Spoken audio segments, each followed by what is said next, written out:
Hey guys, welcome to Project Homestead. My hair is crazy. I've been running around doing Christmas cleanup. You know how it is after Christmas and you've got like a million things to clean. That stopped me from getting cute, but let's face it, I never get cute on here, do I? I'm making these cinnamon rolls for you guys today, and I hope that you guys will enjoy them. I hope you will try them. They're absolutely delicious. They're so soft, pull apart. The outside bit is caramely. The outside bit is caramely and chewy and they're just so good. So I hope you guys will give this recipe a try. It's a really quick video today. I've got family in town, but I wanted to get on here and I wanted to share something with you guys. All right, what you're gonna need is 1 1/4 cup of water. You can start out with warm water and then you won't have to warm it up later. We're going to be adding yeast, so we want to add 1/4 cup of sugar to feed the yeast. First, we're going to mix up all the water, the milk powder, and the sugar. You can just use warm milk if you want and sugar, and it's fine, but I like to do it this way. But either way works. So go ahead and add all your ingredients. If you haven't used warm milk or warm water, then you're going to need to warm up your liquid. So that's what I'm doing right now. I'm warming it up to 40 degrees Celsius, which I believe is 105 Fahrenheit. So we're going to go ahead and blend that up, and once that's all combined, we'll open it up and we'll go ahead and we'll add our yeast in. Once we've added our yeast in, we're going to want to go ahead and mix it again. Don't mix it at a super high speed or that can actually kill the yeast, I've found from my own experience. You're going to want to also make sure you scrape down the side of your bowl to just make sure that you've incorporated all of the yeast and made sure that everything is in there and saturated. And then you're going to go ahead and leave that for a little bit. And then once the yeast is finished, it will look a little bit like this. Next, you'll go ahead and add in a whole egg at room temperature. And then you're going to also add in your butter. And you're going to incorporate the flour at this point as well. And then last, you're going to add in good quality salt. This is really important that it's good quality. And then mix that all up. Use the dough function on whatever machine you have, or you can go ahead and you can knead it yourself, hand mix it yourself, but you're going to want to make sure that it's all incorporated. It is a sticky dough, so keep that in mind. Once your dough is finished, you're going to want to add a tiny little bit of oil, any oil. I usually use all avocado oil, but I have olive oil this time. And then you're going to want to like put that up the bowl, the side of the bowl, and then add your dough in. As you can see here, it's a very sticky dough. This is what's going to allow your roll at the end to be so fluffy and delicious. Once the dough is in the bowl, I add some oil to my hands and then I shape the dough into a ball and I leave it in the bowl and allow that to rise until it's doubled in size. I have found that saran wrap or cling wrap, however you want to say it, is the best, and you're going to want to make sure that you make it so that it's like that, so it's very tight across the top. Then put it in a warm place and allow it to be able to double in size. Next, go ahead and prepare your tray. I have a small tray here. You can use a larger tray. I'm making this tray and then also a small tray of cinnamon rolls. So I went ahead and put the paper in there, and then I'm going to put butter on that as well. This helps the cinnamon rolls not to stick. And then in here, I've got butter, I've got golden syrup, sugar, and blackstrap molasses. And we're going to combine that all up, melt it all up, and get it nice and gooey. And then we're going to put that into our buttered pan.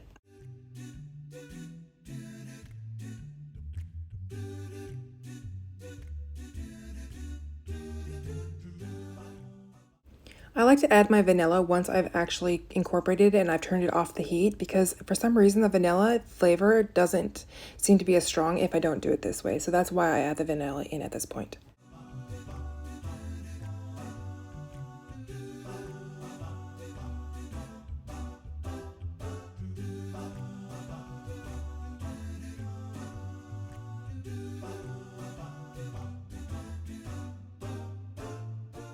Then you're just going to do a typical cinnamon roll recipe. You're going to put flour down on your countertop, and then you're going to roll out your dough. This dough is very sticky. Once you get it on your counter, you can put a little bit of flour on the top, but if you can see here how soft it is absolutely a stunning dough. And then you want to roll it out, but try to make sure that you roll it more long than wide. You want it to be more of like a rectangle and not so like much of a square. This is going to help you to be able to roll your cinnamon roll very nicely and to make it so that it's not so fat and doughy. Then you're going to add your butter on top. Make sure the butter is at room temperature. It makes it so much easier to spread. And this dough, like I said before, is a very soft, sticky dough. So if you're not light-handed with the butter, you're just going to tear into this dough. So make sure that it's room temperature. At this point, you're going to add in your cinnamon. I like to be very liberal with my cinnamon, but you can go ahead and mix the cinnamon. I do a tablespoon of cinnamon if you want to mix that in with your sugar and blackstrap molasses, which is what I do. I don't buy brown sugar. I like to make my own.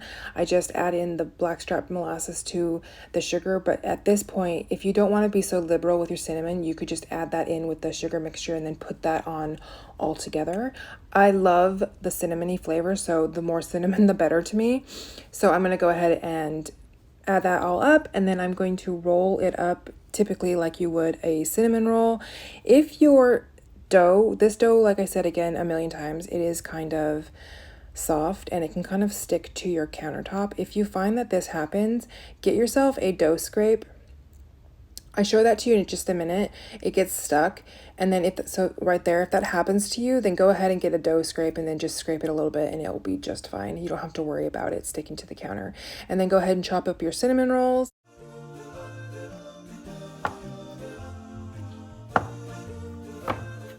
And then once you got your cinnamon rolls all chopped up, you're going to add chopped pecans. I did not think about chopping these beforehand until after, which is why I'm doing it this way. Don't do it this way. Chop your pecans up first. And then add in your cinnamon rolls. Try to give them a little bit of space in between because they are going to rise quite a lot and they're going to take up the whole entire pan space. So go ahead and give them a little tiny bit of room. And then once you got the cinnamon rolls in the pan together, you're going to go ahead and put some of that gooey bottom on the top. You could actually just save some out and then pour it over the top, and then also add some butter on the top. This helps it not to dry out. And then you're going to want to cover it again with saran wrap. Just use the piece you used earlier on your bowl, and then once it doubles like this in size, you're ready to pop it in the oven. But like I said, this could actually be a bigger pan. So I kept these 4 cinnamon rolls out to make a small batch with frosting. So I didn't put them in the big pan, but if you want to do that, you can do that. So I like to add some tin foil to the top, but I like to kind of tint it a little bit, like not too much, but a little bit, just so that it doesn't stick to any of the caramel that is on the cinnamon rolls. Then you pop the cinnamon rolls into the oven for 35 minutes, and then after the 35 minutes you take off the tin foil and you bake it for a further 10 minutes, and then voila. You want to make sure they're golden brown and not dark brown. Dark brown is burnt. Flip them out into a container that's bigger, and there you go, the most decadent, soft, delicious. Look at this, it cuts through like butter. It is so delicious. Anyone who has these is absolutely going to adore them. They are so ooey, gooey, delicious. The outside bit gets a bit caramely, like a chewy caramel, but the inside is so soft and tender and delicious. I really hope you guys give this recipe a try. And that's it, guys. Thank you so much for joining my video. I really appreciate it. I will see you guys next time here at Project Homestead. Bye!